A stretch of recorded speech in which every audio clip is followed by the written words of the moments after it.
저희가 무리에게 이름에 한 사람이 예수께 와서 꿇어 엎드려 가로되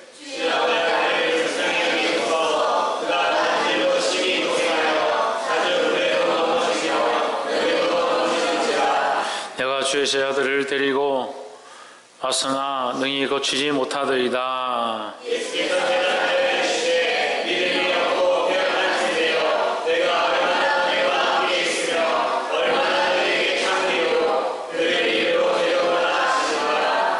이에 예수께서 부르짖으시니 귀신이 나가고 아이가 그때부터 나으니라.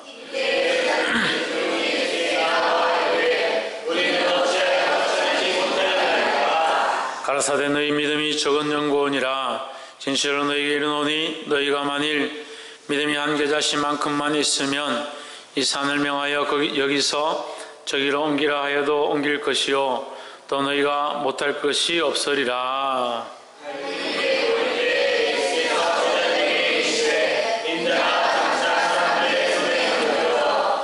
죽임을 당하고 제3일에 살아나리라 하시니 제 아들의 심히 근심하더라.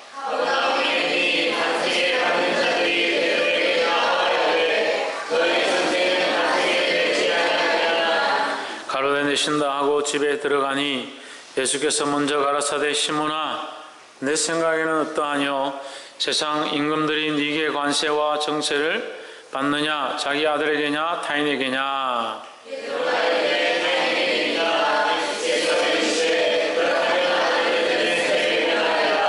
함께 읽읍시다. 그러나 우리가 그들이 쫓아가지 않게 하기 위하여 먼저 오르는 고기를 가져 입을 열면 돈 한 세겔을 얻을 것이니 가져다가 나와 너를 위하여 주라 하시니라. 아멘. 기도합시다. 거룩하시며 영광과 존귀와 찬양을 받으시기에 합당하신 하나님, 이 시간 우리와 함께 하심을 감사합니다. 지금 우리의 마음과 생각들을 조정하여 주시옵소서. 앞을 보지 못하며 가로막혀 있으며 시험에 빠져 있는 자들 일으켜 주시고 모든 시험과 환난 가운데서 이겨낼 수 있도록 도와주시옵소서. 성령께서도 오시며 오늘 거룩한 말씀을 볼 때에 하나님의 마음을 깨닫고 주의 영광을 위해 다시 결단할 수 있도록 인도하여 주시옵소서. 주의 사랑을 사모하며 살아 역사하시는 예수 그리스도 이름으로 기도하옵나이다. 아멘. 할렐루야. 우리 옆에 상대에서 합시다. 사랑합니다. 축복합니다. 할렐루야. 제가 좀 크게 하면 좀 크게 하고 사랑합니다 이렇게 하면 좀 옆에서 안 보고 좀 사랑합니다 이렇게 하면 될 건데, 크게 해도 사랑합니다, 작게 해도 사랑합니다. 제가 좀 몸이 조금 안 좋습니다. 안 좋고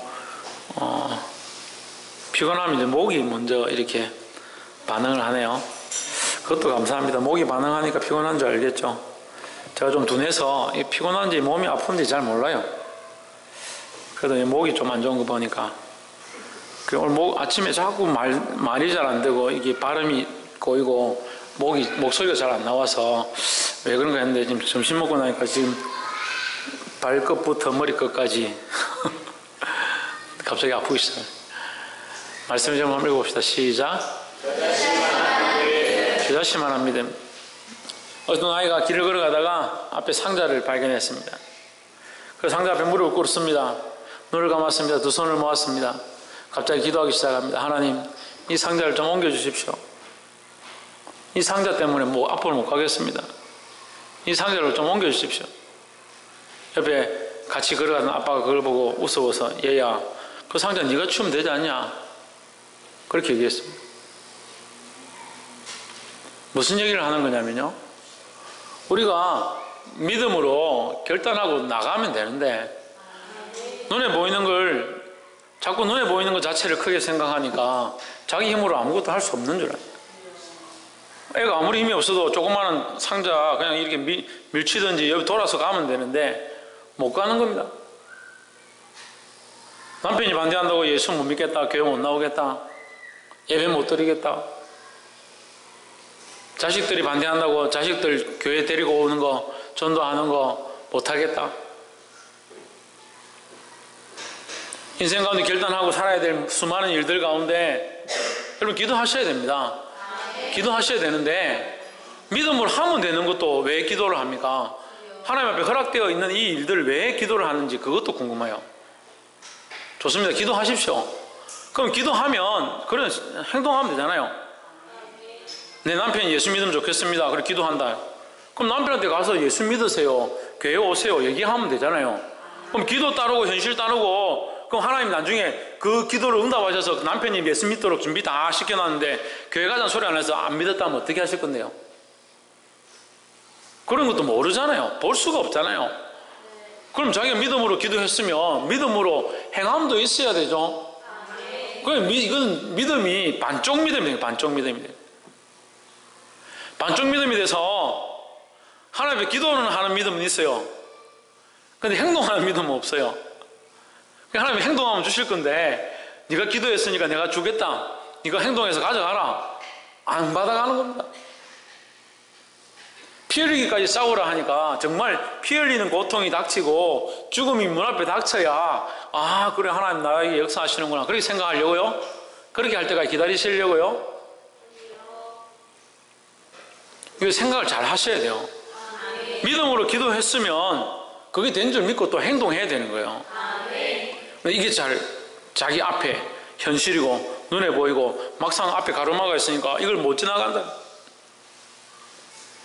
남편이 반대해도 믿음으로 치고 나오면 되죠. 어떻게 하게 죽이기를 하겠어요? 쫓아내겠어요? 쫓아내면 뭐 남편 없이 뭐 예수 믿으면 되지.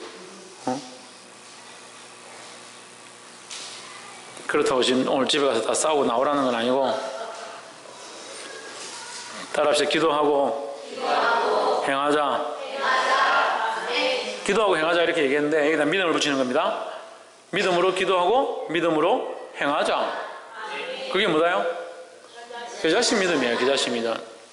겨자씨 믿음은요 우리가 이거 잘못 배웁니다. 자꾸 성경을 이렇게 단편적으로 해석하는 사람, 문자적으로 해석하는 사람, 간단하게 해석하는 사람들이 많아서 오해를 사는 거예요.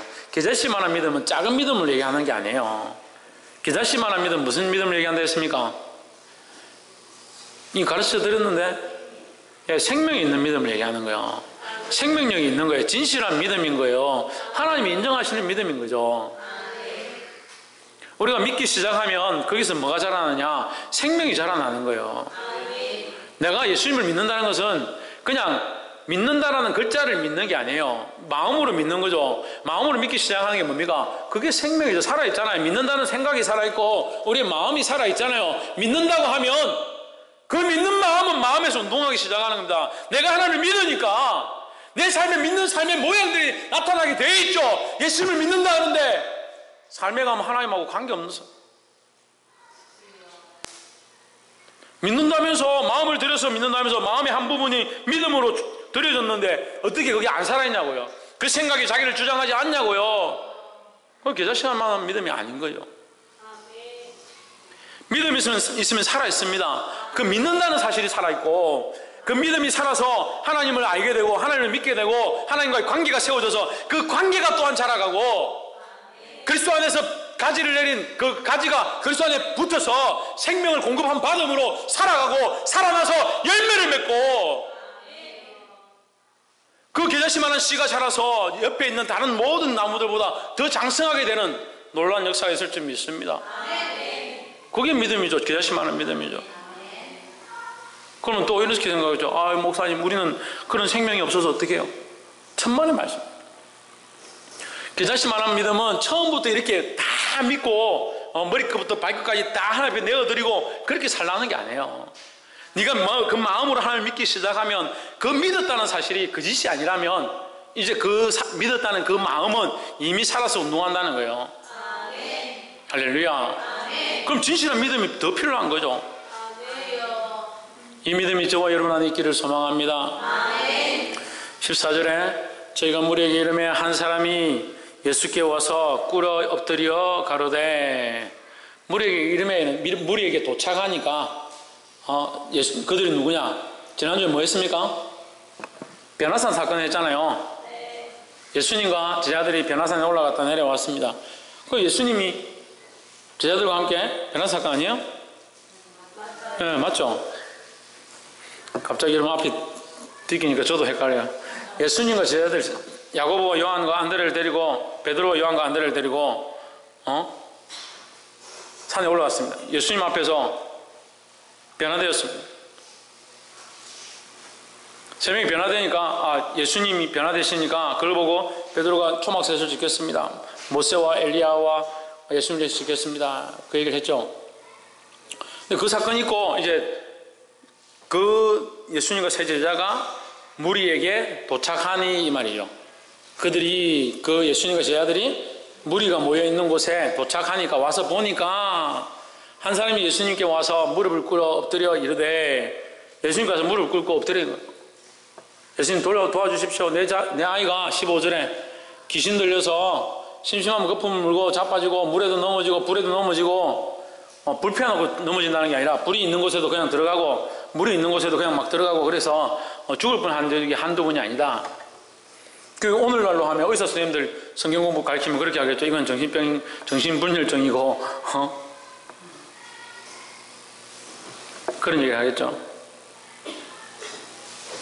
그래서 우리가 말씀을 배우면 이게 우리의 영과 혼과 육은 따라합시다. 우리 영과 혼과 육은 연결되어 있다. 그러니까 육체의 병은 육체를 치료하면 낫지요. 예. 근데 육체를 치료해도 낫지 않는 경우가 또 있습니다. 이게 마음과 연결되어 있으면, 마음의 병이 있으면 육체가 나았다 하더라도 또 시간이 지나면 그 마음의 병이 치료 안 되면 또 거기가 아프기 시작하는 거예요. 그래서 마음으로 연결되어 있고, 또 이 마음은 영과 연결되어 있다. 영이 죽으면 육체의 마음이 상하고, 마음이 상하면 몸이 상하는 것들이 연결되어 있다는 거예요. 그럼 육체를 치료해서 치유함을 받는 사람도 있고, 마음을 치료해야 될 사람도 있고, 영을 치료해야 될 사람도 있습니다. 이게 다 같이 오는 경우도 있고 부분적으로 오는 경우도 있습니다. 그래서 말씀을 통해서 뭐라고 합니까? 병든 자는 장로들에게 보이고 가서 기름을 발라라 했습니다. 그 잘못된 데는 하나만 하는 거죠. 장로들에게 보이고만 합니다. 장로들에게 보이면 뭡니까? 가서 기도하고 치료하라는 거죠. 기름을 발라라는 건 뭡니까? 약을 줘서 치료하라는 거예요. 그래서 육체적인 의술과 우리 영적인 치료와 감정적인 마음의 회복과 이런 것들이 같이 있어야 된다는 거예요. 주여 내 아들 불쌍히 여기소서. 그래 아이가 이제 물에도 넘어지고 불에도 넘어집니다. 16절에 내가 주의 제자들에게 데리고 왔으나 너희 뭐하지 못하더라? 고치지 못하더라. 근데 여러분 이 말씀을 볼 때 우리가 조금 생각해야 될 것은 제자들 데리고 변화산에 올라가셨다. 앞에 사건은 이제 제자들 3명을 데리고 변화산에 올라가셨다. 그동안에 남은 제자들이 이것을 하지 못했다. 변화산은 사실은 어떻게 보면 예수님의 공생애 가운데 십자가를 지기 위한 이제 뭐라 해야 됩니까? 전환점이죠. 전환점. 예수님이 변화산에 올라가셔서 내려오고 나서 이제 내가 죽을 것이다. 변화산에 올라가시기 전에 주는 그리스도시여 살아계신 하나님의 아들이시냐 그 고백이 있고 이제 내가 가서 그들에게 잡혀서 십자가의 죽음을 당할 것이다 얘기하셨고 변화산에 내려오시면서 내가 이러한 고난을 당할 것이다 또 얘기하시죠. 그렇게 하시면서 계속 가는 겁니다. 이제 이 마태복음으로 장으로 치면 16장, 15장, 16장, 17장이 예수님의 공생의 전환점이 되는 겁니다. 전환점이 돼서 어디로 가느냐? 지금 십자가 사건으로 연결되어지는 거죠. 그런데 이 전환점이 될 때에 예수님께서 이미 제자들에게 어떤 역사들을 보여주시냐? 너희들 스스로 할 수 있다를 보여주십니다. 너희가 스스로 할 수 있는데 두 신발을 가지지 마라. 두벌 옷을 준비하지 마라. 뱀처럼 지혜롭고 비둘기처럼 순결해라. 할렐루야. 그게 뭡니까? 전도의 모습이죠. 전도의. 예수님이 이 땅에 복음을 전하고 많은 생명을 살리기 위해 오셨고 그 예수님이 박성님 예수님 왜 오셨다고? 왜 살겠나? 복음을 전하고 살리기 위해서 오셨고 수능 치기 전에는 잘 안 졸더만 수능 끝나고 나니까 왜 저리 졸아서 샀는지. 예수님 복음을 살리러 오셨고 그 제자들에게 뱀처럼 지혜롭고 비둘기처럼 순교를 해라 하신 게 뭐냐? 너희도 이 복음을 전해라. 그 전할 때 그들에게 뭘 주십니까? 모든 악한 것들을 제어할 능력을 주십니다. 그래서 그들이 가서 어떻게 합니까? 복음을 전하고 병자를 고치고 귀신을 쫓아내고 이런 역사들을 이루죠. 그들이 돌아올 때 기뻐서 막 춤을 추면서 달려올 때 예수님 우리가 왔습니다 할 때 예수님께서 뭐라 합니까? 너희가 갔을 때 사단이 번개처럼 떨어지는 것을 하늘에서 번개처럼 떨어지는 것을 내가 보았다 했습니다. 할렐루야. 그래서 복음 전하는 거 하나님 기뻐하시는 거예요. 선교하는 거 하나님 기뻐하시는 거예요. 선교와 복음이 왜 하나님 기뻐하시는 거냐? 오늘 말씀하고는 관계없지만 여러분한테 말씀을 드리면 선교와 복음을 왜 기뻐하시냐? 그 가운데 역사하던 공중권세 잡은 자 사단의 권세를 우리가 복음을 전하면 어떻게 됩니까? 사단은 흑암의 권세로 지옥 백성 되게 하는데 우리가 가서 복음을 전하면 그 땅에 하나님의 권세가 하나님 나라가 확장되기 시작하는 거죠. 그럼 공중권세 잡은 자의 그 권세는 떨어지고 하나님 나라는 확장되기 시작하는 거예요. 하나님 기뻐하시죠. 그러니까 전도와 선교를 하나님 기뻐하신다는 거예요. 그래서 선교지 가운데 전도하는 가운데 역사가 나타나는 거예요. 안 해봤으니 알 수가 있나? 전도의 이 기쁨을 경험하시기를 소망합니다.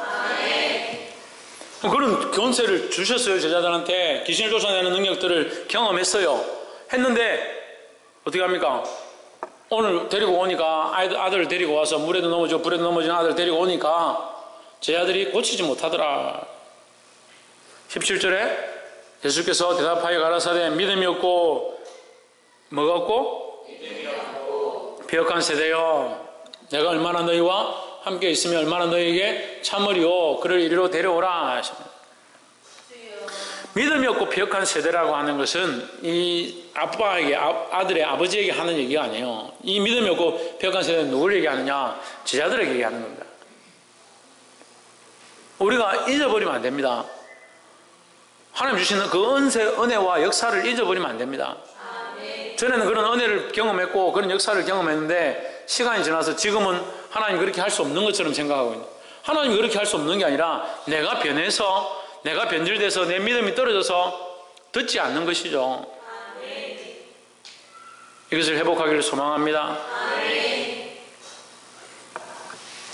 18절에 이에 예수께서 꾸짖으시니 귀신이 나가고 아이가 그때부터 나으니라 했습니다. 누가 꾸짖으시니? 예수님께서 꾸짖으시니 귀신이 나갔다는 거예요. 그럼 우리는 어떻게 고칠 수 있습니까? 어떻게 귀신을 쫓아낼 수 있습니까? 예수 그리스도의 이름으로. 할렐루야. 그래서 우리가 병든 자 또한 귀신 들린 자 정신병자를 축사하고 기도하면 예수 그리스도의 이름으로 나가라면 고쳐집니다. 하지만 그것은 큰일이 아니에요. 진짜 큰일은 뭐냐? 복음이 전해지는 게 큰일이에요. 복음이 전해서 예수 그리스도를 믿으면 자연스럽게 악한 것들은 떠나가죠. 더 나아가서 나라와 민족 가운데 이 나라의 민족 가운데 우리가 복음을 전해서 수많은 사람이 예수 그리스도를 믿게 됐다. 하나님 알게 됐다. 그럼 수많은 사람이 어떻게 된 겁니까? 그 흑암의 권세로부터 빛으로 돌아오게 된 거죠. 그게 진짜 영적 싸움이에요. 그러니까 진짜 영적 싸움 놔두고 산에 들어가가지고 붙잡고 막 물러가라 뭐 해가지고 안수해가 축사해가지고 쫓아내고 물론 필요하죠. 필요한 정말 사로잡혀서 죽어가는 자들에게 필요하지만 그게 큰일이 아니고 정말 큰일은 뭐냐? 복음이 들어가는 거예요. 복음을 듣고 예수 믿게 되는 거예요. 그 생명대에 살아나는 거예요. 그 삶의 변화가 일어나는 거예요. 하늘의 산 소망을 가지게 되는 거예요. 할렐루야. 그러니까 맨날 예수님이 와서 고쳐야 돼요. 맨날 귀신 쫓아내는 거 그런 거나 봐야 돼. 그걸 자꾸 쫓아가면 뭐 됩니까? 신비주의 되는 거예요. 신비주의. 지나치면 안 돼요. 방언하는 거 좋습니다. 전에도 말씀드렸지만 방언하는 거 좋아요. 예언하는 거 좋아요. 하지만 더 뭐가 중요하다? 예언과 방언보다 뭐가 더 중요하다? 신유의 은사보다 뭐가 더 중요하다? 사랑이 중요하죠. 네, 사랑이 중요한데 그 사이에 뭐가 있어요? 하나님 사랑이 있죠. 하나님 병 고치고 치유하고 신유하고 방언하고 예언하는 거 중요합니다. 사모해야 합니다. 은사를 사모해야 합니다. 은사가 다양하다 했죠. 가르치는 은사도 있고 권면하는 은사도 있고 봉사하는 있고 섬기는 것도 있고 많이 있다 해서 은사는 다양한데 이것들보다 가장 큰 것은 뭐다? 사랑이다. 사랑이 은사다. 무슨 사랑? 하나님의 사랑이다. 근데 중간에 더 중요한 게 하나 또 있어요. 사랑이 가장 중요한데 중간에 뭔가 하나 있어야 돼요. 아니요, 이게 없으면 안 돼요. 이게 뭐예요? 따라합시다. 분별이 있어요. 분별. 고린도 전서 11장부터 14장까지 그 은사에 대해서 얘기하는데 그 말씀 속에서 계속 중요하게 강조하는 게 뭐냐? 분별이에요. 분별.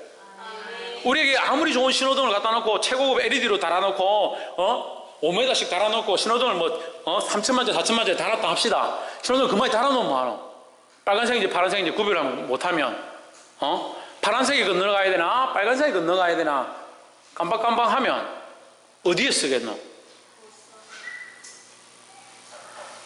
신호등을 파란색이 건너가자 약속을 했기 때문에 그 신호등을 파란색인 줄 알고 그걸 파란색이 건너가야 되는 걸 서로 다 약속되고 알고 깨닫는 것이 중요하지 신호등을 아무리 고급으로 다는 게 중요한 게 아니라고요. 근데 사람들은 은사를 사모하는 건데 은사를 사모해야죠. 근데 더 뭐가 중요하다? 분별하는 게 중요하다. 그 방언이 바른 방언인가 그 기도가 바른 기도인가 그 예언이 바른 예언인가 말씀에 입각한 것인가 그 치유와 역사가 주의 나라를 확장하는데 필요한가 그걸 분별하는 게 더 중요하다고. 그보다 더 중요한 게 뭐다고요? 하나님의 사랑이다. 치유는 잘하고 병은 잘 고치고 말씀은 잘 전하는데 그 안에 뭐가 메말랐으면 하나님의 사랑이 메말랐으면 이거 전하면 뭐하냐고요. 제가 실컷 전하는데 여러분한테 이 말씀을 전하는데 저는 사랑이 없어요. 사랑할 마음도 없고 섬길 마음도 없고 여러분 영혼들은 하나도 아끼지 않아요. 그럼 말만 잘하면 되죠. 그러니까 논문대로 써가지고 글대로 써가지고 설교 그대로 읽고 끝나는 거예요. 그럼 그 사람이 왜 필요합니까? 그럼 영상을 보면 되지. 사랑이 있기 때문에 사랑으로 얘기하는 거예요. 사랑으로 한 생명 한 생명을 가르치고 이끌고 말씀으로 바로 서도록 하는 게 목자들이 해야 될 일이에요. 그리고 은사도 있어야 되고 그 은사를 사모해야 하는데 은사에 뭐가 필요하다? 분별이 필요하고 그거보다 가장 중요한 게 뭐다? 사랑이다. 사랑. 알게 되기를 소망합니다. 그래 어쨌든 본문이 돌아와가지고 귀신은 나가고 아이는 나았다. 19절에 이때 제자들이 종종 예수께 나와 가로되 우리는 어찌하여 쫓아내지 못하였나이까.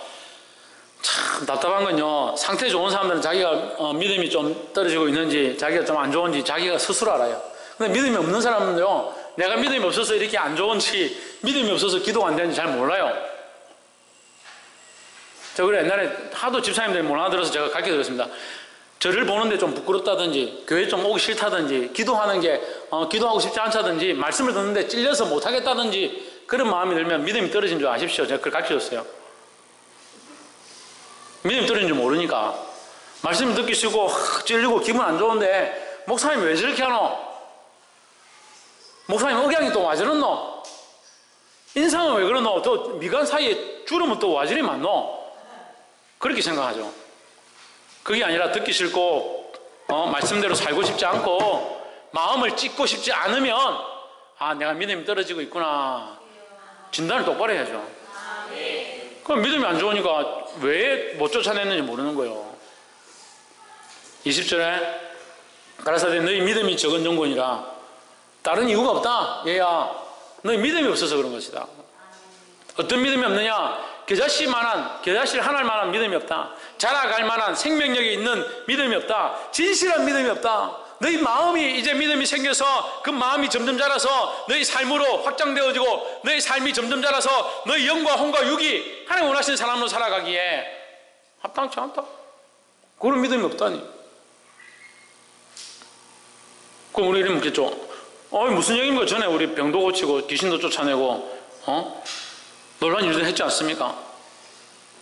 그래 그 믿음이 어디 갔냐? 그 믿음이 자라야 되는데 그 믿음이 안 자라서 없어졌으니까 지금 겨자씨만한 믿음이 없는 거잖아요. 앞에 이미 그런 일을 했었는데 지금 그 자라는 믿음이 없어져 버린 거죠. 자랐으면 지금은 더 큰 일들을 하고 있어야 되잖아요. 아이가 병들어서 물에 들어가고 불에 들어가고 그건 뭐가 두려운 문제입니까? 보게 되기를 소망합니다.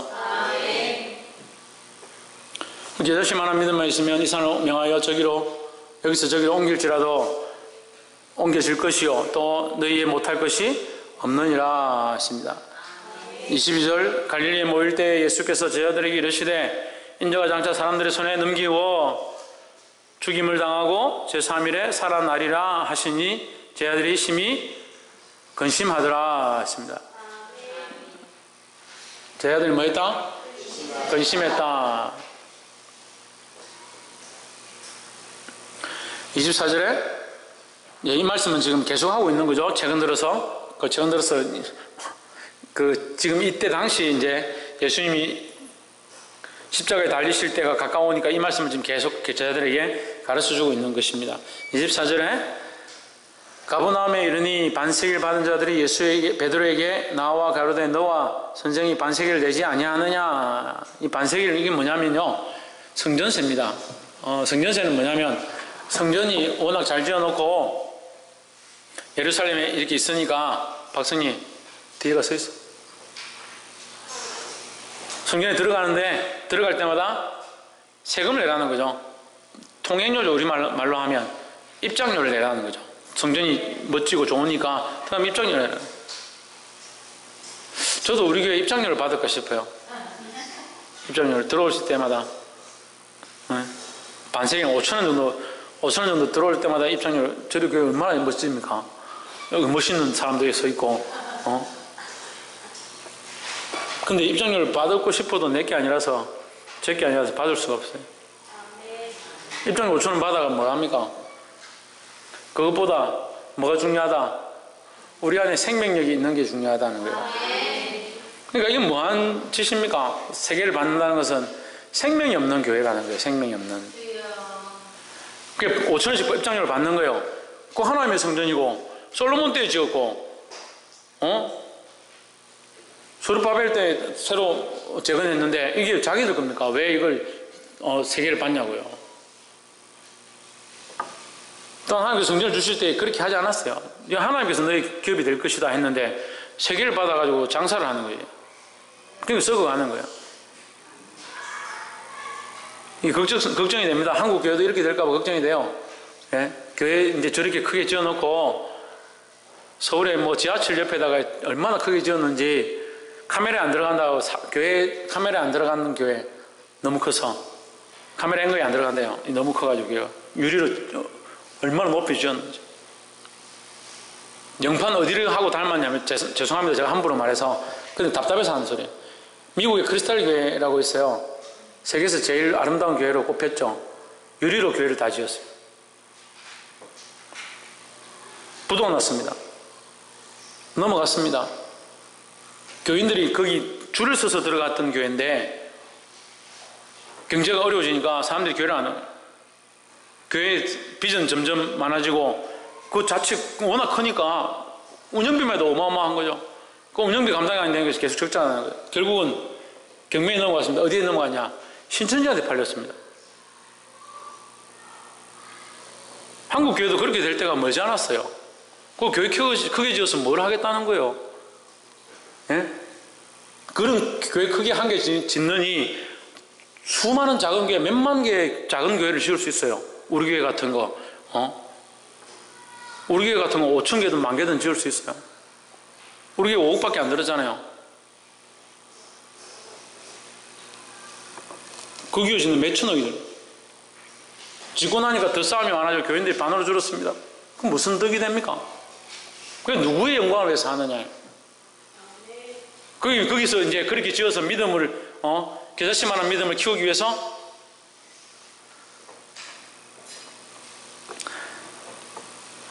참 성전은 없는 게 진짜 성전이에요. 참 성전은 뭐냐? 예수 그리스도의 몸이 참 성전이에요. 그럼 우리는 그리스도의 몸된 교회 안에 있기 때문에 교회에 있다는 거지. 그리스도를 머리로 하고 모여지는 자들, 그 모임을 교회라고 하는 거예요. 그럼 왜 교회에 자꾸 오라 합니까? 우리 그리스도를 머리로 하는 자들이 모여있기 때문에 이게 교회를 하는 거죠. 그러니까 모여야 되는 거예요. 모이는 것은 하나님의 명령이니까 모이는 거죠. 그래서 건물을 삐까뻔쩍하게 지으라는 게 없어요, 성경에. 초대교회는 어디서 시작했냐? 다락방에서 시작했습니다. 남들이 핍박하고 죽일까봐 무서워서 다락방에 모여가지고 몰래 숨어서 소리도 크게 못 내고 기도하는 거기서 시작되었습니다. 차라리 우리나라도 그럴 때가 아름다웠을 수 있습니다. 훨씬 우리 믿음의 선조들이 믿음으로 살았던 것들을 훨씬 믿음이 컸던 것 같아요.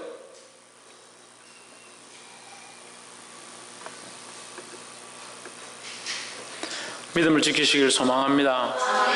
참 답답해요. 그리고 반세기일씩 받았다. 성경에 있는 것도 답답하고 오늘날 이 시대가 그렇게 돼가는 것도 답답하고 그냥 답답하다고요.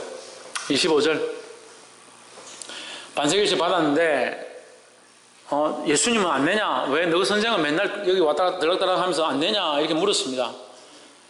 이르되 내신다 하고 집에 들어가니 예수께서 먼저 이르시되 예수님이 시몬이 가서 이미 얘기한 그 내용을 아시는 거죠. 알고 계셔서 시몬아 네 생각은 어떻느냐? 세상 임금들이 누구에게 관세와 국세를 받느냐? 자기 아들들에게냐 타인에게냐? 이게 무슨 말이냐면요. 세상의 임금이 왕이 자기 자식에게 세금 받는 거 봤냐? 왕이 왕자한테 세금 내라고 하는 거 봤냐? 그런 거 없지 않냐? 관리들에게 세금 받고 백성들한테 세금 받는 거 아니냐? 근데 나는 성전의 주인이다. 나는 인자고 나는 하나님의 아들이다. 내가 하나님께 왜 세금을 내겠냐? 이 말이에요. 내가 아버지에게 세금 내는 것이 옳으냐? 이 말을 묻는 거죠. 왜 베드로가 주는 그리스도시요 살아계신 하나님의 아들이시니라 고백했었으니까. 26절 베드로가 가로되 타인에게니이다. 예수께서 가라사대 그러하면 아들들은 세를 면하리라. 아들들은 세금 내는 게 아니다. 그럼 나와 너희들은 하나님의 자녀고 우리가 무슨 세금을 내느냐? 지금 예수님은 베드로에게 교훈을 주고 있는 거죠. 제 아들을 가르치는 거죠. 가르치기 위해서 이 말씀을 하신 거고 우리도 또한 이 말씀을 통해서 우리가 하나님의 자녀임을 기억하시기 바랍니다. 예, 그걸 기억하라는 거죠.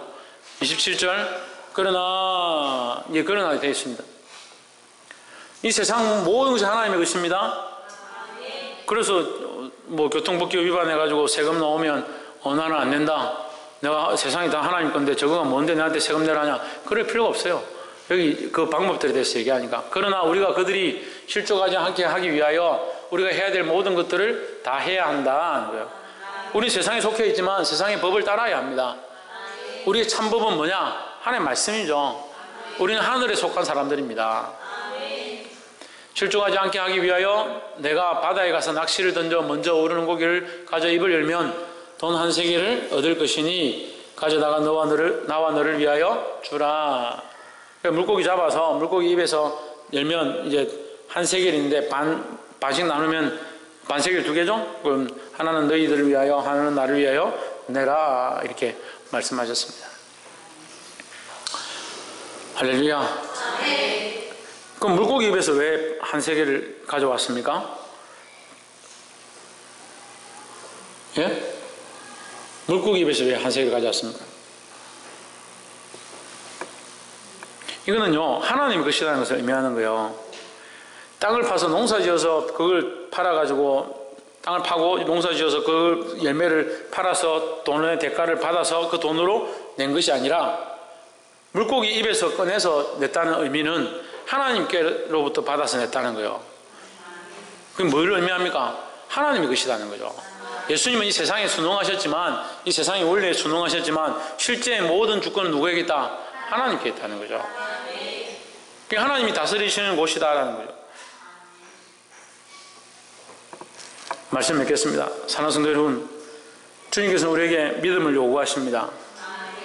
어떤 믿음을 요구하시냐? 겨자씨만한 믿음을 요구하시는 거예요.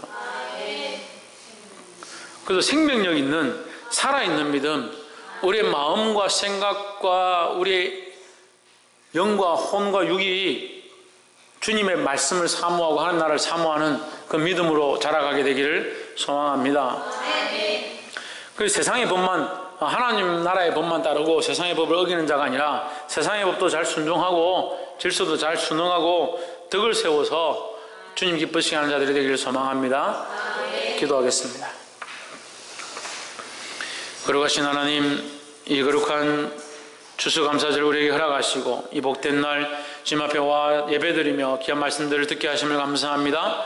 우리가 하나님 앞에 예배하며 이 예물을 드리며 또 우리 삶을 묻고 드려오니 주님 받아주시고 하나님 기뻐하시는 삶이 될 수 있도록 우리를 만들어 주시옵소서. 감사하며 살아계신 예수 그리스도 이름으로 기도합나이다. 아멘. 예, 이 시간 우리 기간별로 특송을 하도록 하겠습니다. 우리 추수감사절 맞아서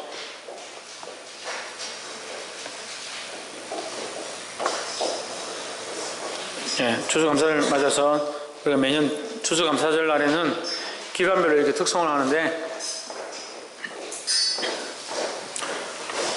다들 준비가 잘 안 되셨죠? 준비하시는 동안 우리 김정신 집사님 준비하셨죠? 준비하시는 동안 우리 김정신 집사님하고 이현실 집사님 특송을 먼저 한번 하시겠습니다. 아무래도 준비하신 것 같더라고요, 제가 느낌에.